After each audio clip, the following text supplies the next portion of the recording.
greetings, everyone. Greetings. Hello, Yep. this is. Greetings. Welcome, All right, brother yeah. Ernesto. Welcome, everyone. Welcome to episode 3 of Keeping It Raw Chat.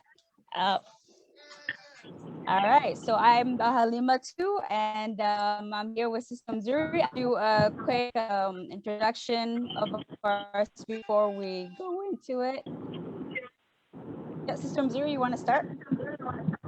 Yes, so welcome everyone to our 3rd episode of Revolutionary African Women Chat.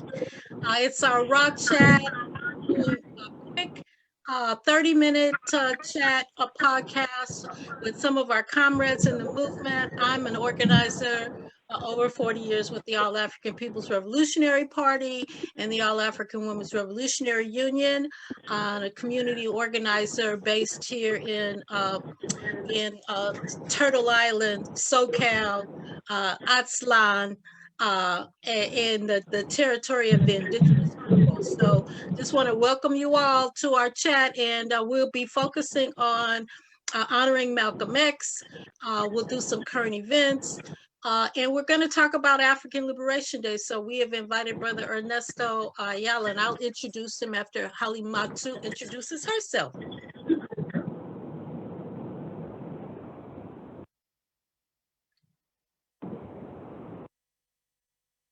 So Sister Halimatu, you want to talk a little bit about who you are?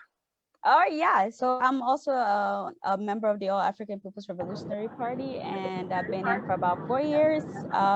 And, you know, the important thing about, organizing is really, I think it's very important for African people to, come together, organize in order to really achieve our goals. So that's really one of my motivation for continuing part of the All African People's Revolutionary Party. And we're very happy and excited to have you with us today. Yes, and before we get started, we just want to let you know that, what we do with this chat is we try to share our views on Pan-Africanism, what's going on in the world. We want to just make it very casual, but we also want to highlight the importance of people to join organizations. It's not enough to talk about the problems or share them on social media. It's critical that if change is going to happen, everyone needs to be a part of that change. So we want to encourage folks to join the All African People's Revolutionary Party. If that's not the party for you, then join another organization or start your own organization, but unify with the people, organize with the people, and make revolution with the people so that we can move forward. You can go to www.aaprp-intl, short for international.org, and you could find us there.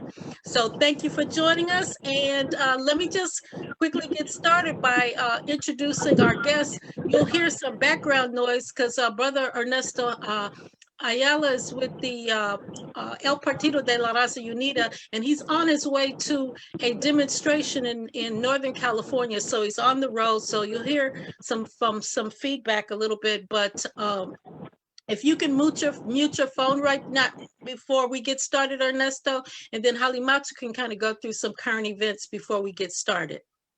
All right. Yeah, sounds good.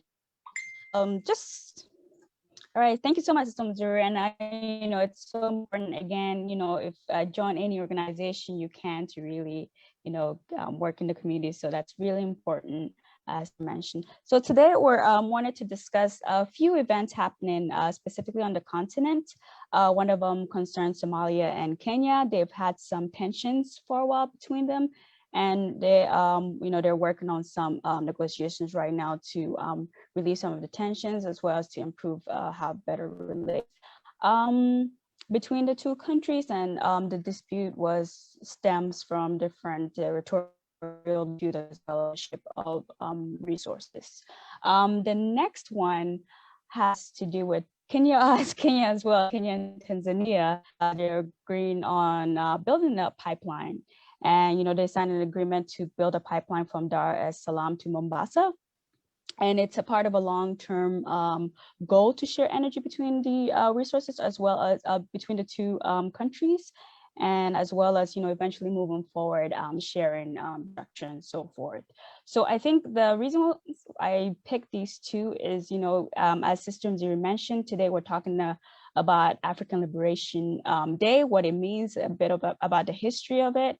So I think, I wanted to highlight these two specific events on the continent, simply to, point out the importance of uniting and trying to come together. Because at the end of the day, like the first, article concerns Kenya and Somalia with the dispute over resources, but coming together to work together to share, because the continent is rich in resources. Coming together, organizing together, and helping share resources is how we can get the resources to the masses, to help and make sure that the masses have what they need. And that, that's really the importance, what we want to emphasize when it comes to the idea of African Liberation Day, to lead to our liberation, as well as our development, as well as an overall improvement for the masses on the continent. So I just wanted to tie those two quick in, and we're gonna now move on to the main topic. Before we do that, I cannot pass. And again, thank you for bringing up those topics. I think it's really critical that we re-emphasize a lot of the dispute that we have going on is because we still honor these colonial borders that the European established. And even the struggle that's going on in Palestine right now is about the British monarchy.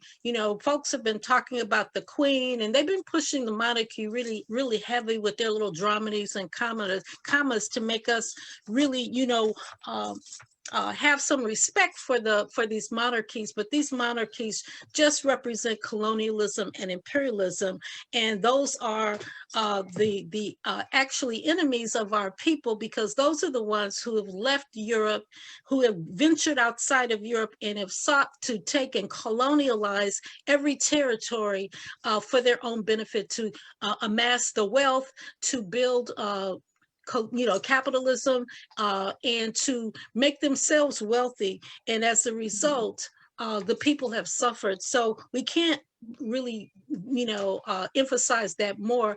Monarchies need to be destroyed. It is outdated, it's evil, it's backwards, and it is against the masses of not only the people, but all of humanity, because the vast development and growth of capitalism and imperialism and industrialism has completely ignored even the ecological realities of the world, as well as the humanistic realities of the world. And so it's really two combined evil systems, one to facilitate the other. And we have to emphasize that Palestine is a whole part of this paradigm. The British, who had Palestine as a protectorate, as it went to colonize India and the Middle East and Africa, it listened to the begging and the wants of General Smuts, who was the Prime Minister of apartheid South Africa. He was working hand in hand with Weizmann, with Chem Weizmann, and carrying out Herzl's a proclamation for a Zionist Israel, for them to leave Europe and to be able to have a territory of their own. They wanted to ask the British, can they go to East Africa? Can they colonize East Africa? They asked the British, could they consider Greece? And then they decided Greece wasn't good enough. They were looking for territories that they could take to create their own national homeland. And because of the relationship that General Smuts, or Prime Minister Smuts, had with Britain, he was able to plead with Lord Balfour, and I don't know Lord of what, but the Lord and Savior of Europe, these lords and saviors, these idiots of these monarchies, Rothschild and Balfour, gave in to the begging of General Smuts and Chem Weizmann, and actually allowed them to take Palestine and began occupying it. And actually today is the anniversary of what they call the Al-Akbar. And it's when, once they took control over Palestine, because the European population was so low, they needed to begin immigrating Europeans into the Middle East, into Palestine. So they actually began a war against the Palestinian people to kill and kick out and expel these Palestinians from their own territory. And so today marks the Akbar that started in 1948. They expelled over 750,000 Palestinian peoples from their homes. They destroyed over 500 Palestinian towns, and they committed tens of hundreds of massacres, as they continue to do today. So the fact that another imperialist president, Biden, says that Israel has a right to defend itself, Israel doesn't even have a right to exist. This is the Palestinian people, and they are all a part of occupied Palestine. Palestine needs to be free. The world needs to divorce itself from Zionist Israel. They need to stand on the side of the Palestinian people, and they need to actually extricate them and help create a free Palestine. So I just wanted to say that before we get started on Malcolm X. But go ahead, Sister Halimatu. I got that off my chest. Yeah, no, perfectly. Thank you so much for covering that. And thank you for covering a bit about the history. I know most people don't really understand how Israel came about, even, long before, World War II took place, and the planning that went into creating the state of Israel. So thank you so much for that. That was amazing. All right, so we're going to go into one of our main topics today, Malcolm X. So I know many people are familiar with Malcolm X. He was just a bit about history of him before we go into want to talk about maybe more of his legacy, his quotes, what he stood for, and so forth. So he was born in 1927 in Nebraska.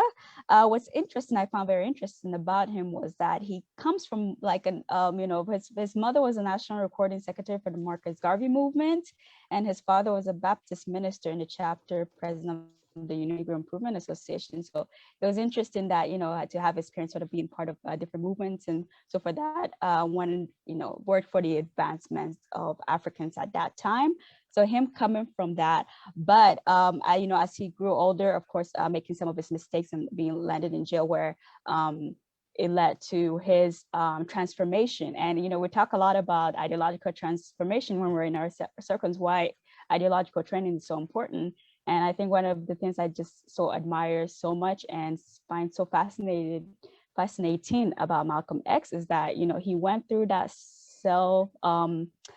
ideological training, it takes a lot of self-discipline. He read a lot of books, he studied, and that ideological training led to revolutionary transformation. And that's what is so important. People need to understand that that is what made him who he was, like going through that training. And, we should have look at these people like, oh my gosh, we need we can't have another Malcolm X. The importance is just that what made the difference, what led to that revolutionary transformation was his ideological training. And I really wanted to touch upon that and how important it is for us to understand our history. Everything, that training is so permanent, because that's, really our leaders like Malcolm X and so forth. That's what made them who they were. So yeah, that's one of the things the main thing I wanted to cover, and just a bit about some of my favorite quotes. And I want to tie this into, of course, with African Liberation Day, sort of look at some of his perspectives on, what it means to unify Africans on the continent as well as globally and stuff. So I just wanted to go over some of the quotes, and please for Sister Mziri and Ernesto, please, Brother Ernesto, please do feel free to, chime in anytime you want. But, I think one of the main things I want to, the first quote where he says, whether we're Christians or Muslims or nationalists or agnostic or atheists, we must first learn to forget our differences. And I think that's, honestly, I put that as my first quote, because I think, on the continent, there is this always sort of negative understanding that, we're too different, maybe we follow different customs or religion and different backgrounds and so forth.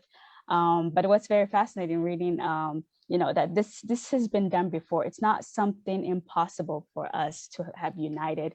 Even we're recently reading Garvey and Garveyism, and in there is there was a section, you know, talking about how during the oppressed, you know, it was in central part of Africa where, you know, people came together when they realized that, you know, they were being subjugated, right? So they band together, and that was a concern for the European imperialists at that time. So these were talking about everyone, whether they were Christian, Muslims, you know, I followed traditional African religions. They saw that they had a common enemy, and this was what really, you know, banded them together to try to, of course, you know, we know how we got our liberation. Many of the countries from Ghana to Ivory Coast and so forth, you know, are people uniting and fighting for their liberation. So I thought that was the, you know, one of the most important quotes I'd say. It is. I mean, because that also speaks to, and Ernesto, you could chime in, it speaks to the importance of supporting Venezuela,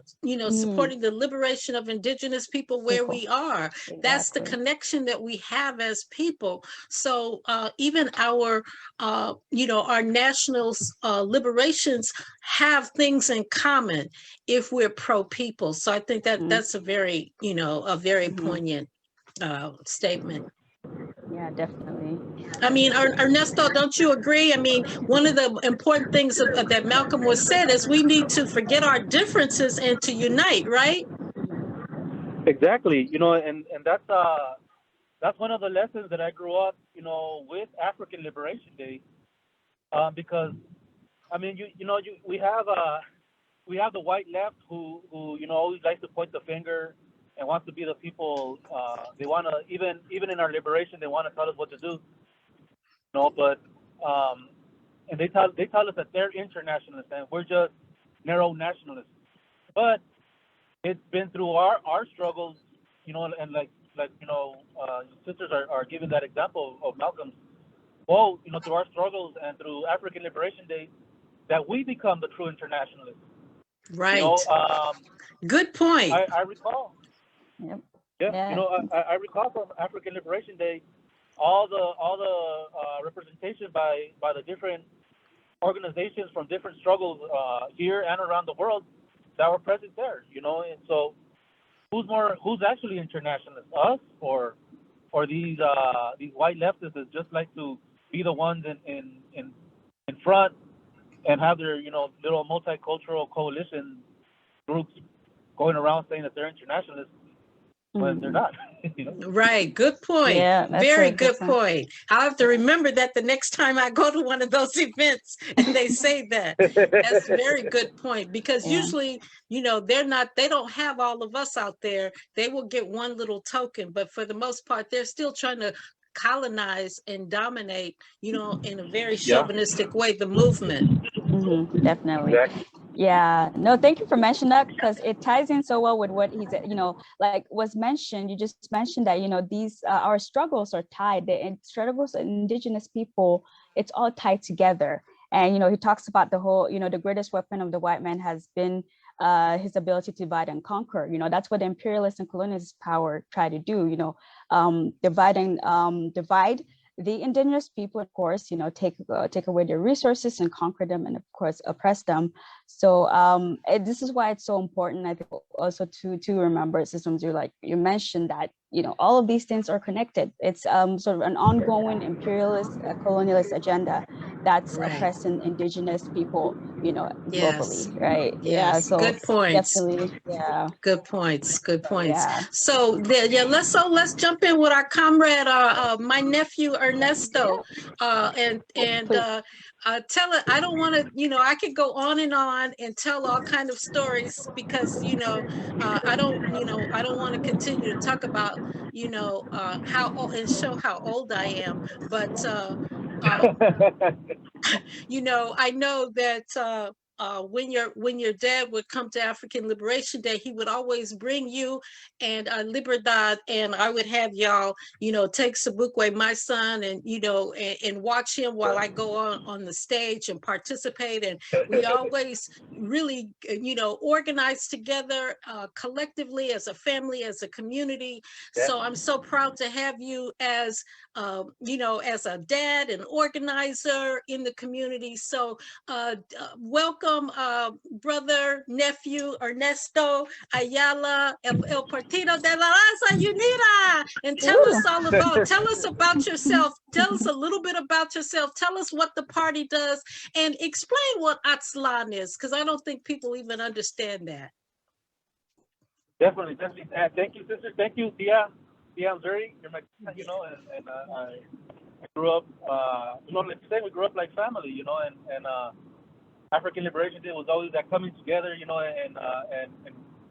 crystallize that relationship that we've had, as parties and as family, as you're saying. So La Raza Unida, well, I mean, it's interesting history. La Raza Unida began in the late 1960s. When it was a general effort by Chicanos, activist Chicanos, who they saw that obviously the Republicans are straight out racist, and they don't want us. But then they saw the hypocrisy in the Democratic Party, who are just the same, but they're nice, or they'll pat us on the back when they need us, or they'll try to eat a tamal, or a taco or something, when they want to appeal to us. Bunch of this on their in the Oval Office like this. That's, what we call Southwest, which I'll go into a little bit shortly. They began, saying, well, we need a party that's going to represent us, a party that struggles for our interests. The first efforts, were very, I would say very similar, obviously not completely the same, but very similar to the struggle of African people in the Southeast, where people thought all we needed was to get out the vote and register people to vote. And, obviously even that was repressed violently. And eventually, there was a split in the party. They came to head at the national convention had to be 72 or 74, I'm not sure, in Texas.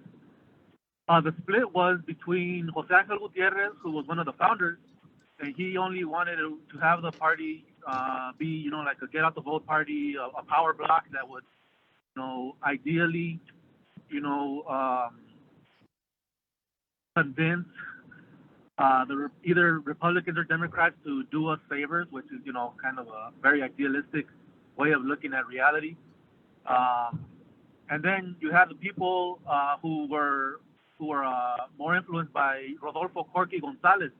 Corky Gonzalez, was more of a nationalist, revolutionary nationalist, socialist. He was based out of Colorado, Denver, Colorado, and he organized another organization, which eventually became, part of La Raza Unida, or very close to La Raza Unida. This organization was called the Crusade for Justice. They organized mainly there in Denver, Colorado, for the self-determination of Chicanos and indigenous people there. This organization was obviously brutally repressed by the state. There was, shootouts. There was martyrs.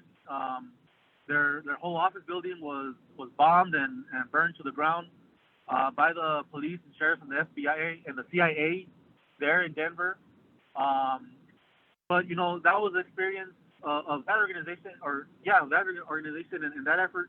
So Jorge Gonzalez came with a more revolutionary perspective. These two groups, these large groups, they generally battled it out. Eventually, the side that understood history in a more material manner, which was the side that was led by Jorge Gonzalez, won out. And that's about the time that my father was involved during all that time, but about the time he started coming more into the core of the organizing and the party was around that. he joined during the Chicano moratorium of 1970, which was a mass demonstration in East LA, which brought together Chicanos and indigenous people from all over the Southwest to one, to the fact that so many Chicanos were dying in Vietnam, and our war is here. That was one of the slogans of that march is our war is here, not in Vietnam. We have more in common with them than we do with the people telling us to go, them or get killed by them in a war that's illegitimate, in an imperialist, war of aggression against these people who are looking for basically the same thing we are here, their self-determination. So, this demonstration became the largest non-white demonstration against the war in Vietnam. And it was that demonstration was also repressed brutally. There was 3 martyrs on that day. Ruben Salazar, who was a journalist for the LA Times, and he headed what is today Channel 34, KMEX. He headed it back then. He was murdered while he escaped the heat because it was in August, Southern California. He was murdered sitting down, having drinks at a local bar down the street from the park, which is named after him, Salazar Park. There was 2 other young men. They were brown berets. They were murdered as well on that day.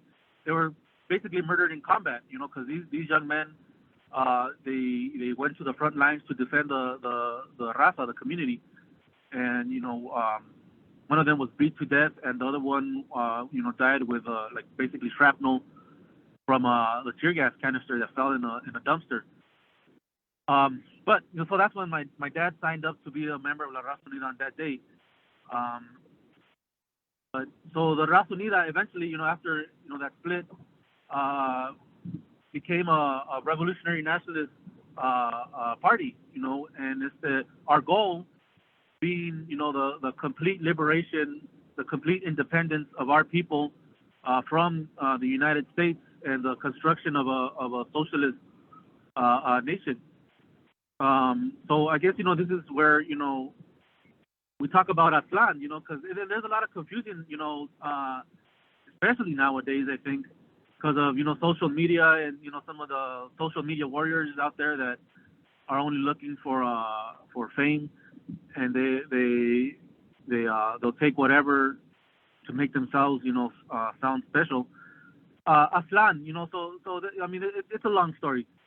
First of all, Aztlán, there's a whole archaeological, ancient, historical tie to the land. Where it actually is, is a whole story that it's a whole study that archaeologists and historians, they don't all agree. Some of them say it's in northern Mexico, some of them say it's in New Mexico, in the Four Corners area, Utah and all that. It's basically the place where the people that migrated down to Mexico, which today is Mexico, it became the Mexica or the Aztecs. They originated up north, somewhere over here. There's that whole story. We don't usually go on that story, but we think it has a lot of significance. We have a lot of the tribal nations in the Southwest. They speak a form of Nahuatl, which is the language of the Mexica.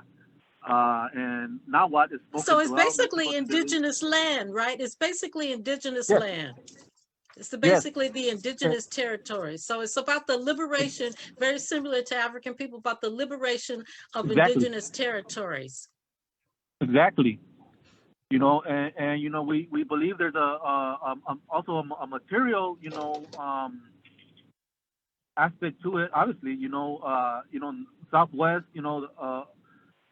it's becoming heavily indigenous, Chicano, Mexicano, indigenous people, and we're generally all working class people, because we're oppressed, and we're concentrated in this area, so it's our homeland. This is where we're from, and this is where we have become Chicanos in this area that was, it's obviously indigenous land, but it was, it also went through that period of independence from Spain, and that's something we try to tell people is that, this whole area has a history that's different. It's not part of the United States.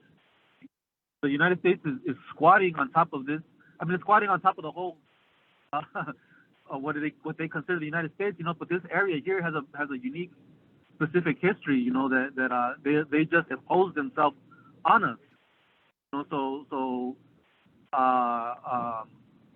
It's important that you say that. Right. And it's important. I wanted folks to understand that, because I talked to a number of folks, even on the continent, that really, don't understand this struggle. And they say, well, where are the indigenous people? We don't see them anymore. There's this whole myth that the indigenous people were all killed in genocide and they don't exist, not realizing, well, what about the indigenous people that are here that you don't see? What about the indigenous people that are all throughout the entire continent, from north, central to, the entire Americas are the indigenous people and the colonized people, and these are all the same people. And even those people that are coming across the border, these are all the indigenous people. They confuse it, and they think there's some difference between, the people of the various tribal nations, and the ones that are tribal nations in Central and South, what they call Central and South America. It's all indigenous people. And so I wanted people to see that there's real indigenous people still struggling for liberation of these territories. Exactly.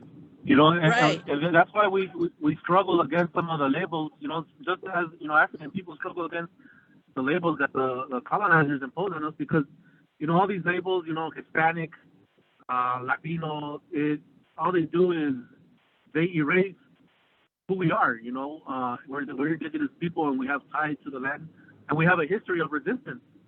Hispanic, what does that mean? That we're from Spain because they came and they invaded us first, so now we're property of Spain, even if we're not Spaniards, and it's the same thing they do with, Africans, they tell people, oh, they're African American. No, you're African, you're African. It's very, very similar stories, but we struggle against that, because that's how they erase us. The United States doesn't want to admit that there's a growing population of indigenous people. Indigenous people are not, gone and just mystical beings, that you hear about in stories and stuff. Indigenous people are alive, and we're still here. Right. Growing. Yeah, and I think that tying in, and we have a slide here just giving a little of the facts of African Liberation Day. Just talk about why African Liberation Day is so important to indigenous people that are, from an international perspective, all tied to fighting for liberation. Well, nowadays, it's kind of funny how, revolutionary struggles do things way before, these things, and they have these practices way before, things become common, Nowadays, you have, people talking about, recognize the land and all that, this and that, recognize indigenous people, this and that. The first place I ever saw that was at African Liberation Day. That's the first place I ever saw that, and the event always started off with, acknowledging indigenous people, acknowledging, Chicanos, Mexicanos, and that to me always, meant a lot, because, like we're talking about how, divide and conquer, and how that's been very successful, with how they pit, indigenous people, Chicanos, Mexicanos against our African sisters and brothers, and vice versa. But African Liberation Day, is a complete opposite of that. We see the unity of indigenous people and Africans and other colonized and oppressed peoples on that day. Like I was, saying, I always remember, someone representing the Palestinian people. I always remember someone representing the Irish National Liberation Party. Yes. And then people from the continent, and someone, you know, from a tribal nation, and of course us from the Raza Unida, you know. So it was like this round table of the people of the world, you know, on African Liberation Day, you know, saying we have a common enemy and a common goal, you know. So there's nothing more internationalist than that I've ever seen, you know, Yes. and it goes in the face of, again, you know, I always thought of, you know, all these white left, because, you know, we hear it all the time. We hear it now, you know, like, oh, you guys are this and that, and we're internationalists, you know, because because we have these token people in the party who are the ones getting arrested while they're over here, you know, somewhere else writing their books in France or whatever. like a certain guy that thinks how the song. But you know, the people getting arrested and beat up at their events are all, you know, indigenous people and Africans and some Asian sisters and brothers. But you know, African Liberation Day, you know, showed us speaking for ourselves.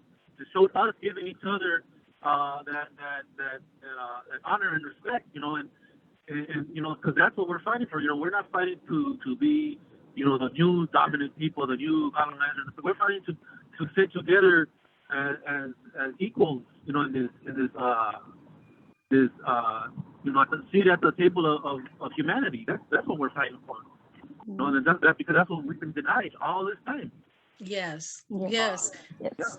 Yes, and I think it's really an example that we can create the world as it's supposed to be, that we don't have to depend on our enemies, we don't have to depend on the colonizers, we don't have to depend on the Europeans to create the world. We have been doing it, and we can continue to do it. We can bring our brothers and sisters together, and we can liberate ourselves, but we can only do it when we're unified, when we're organized, when we have the same political objective. And I think we can even see, even though we can say we're Pan-Africanists, our objective is the same as El Partido de la Raza Unida. It's the same as the Palestinians. It's the same that the Irish were fighting for. It's the same objective, unity and liberation. And so I think that's I think why, in terms of us even seeing ourselves on the ground, being in the same struggle, that we see the commonality is so striking. That you know, there's just, I think, you know, the only thing for us to do is just to continue on the path, but it's to just show, you know, our communities that we really have the same objective if we are for liberation. Exactly, and I think, you know, it was brought up earlier, you know, of our history. You know, if we look at our history is full of examples of us, you know, working together, fighting together, you know, organizing together, dying on the battlefield together. Yes. You know, I mean, when Africans were you know, brought here, you know, and enslaved, a lot of African people would escape to, with indigenous tribes. Then a lot of African people would escape over here to what today is the Southwest, to Aztlán, because at that time it was you know, just for 20 years, you know, but it was Mexico for a little bit. I mean, obviously things were not perfect, but slavery here in California, from California to Texas, had been abolished because we were slaves to the Spaniards. You know, I mean, this was way before the United States even admitted to it. You know, and some of the heroes of Mexican independence were African people. You know, and then you have, you know, you have people that you know, led, like Gaspar Yanga and all these other people that led, you know, rebellions and all that, or united forces with indigenous people.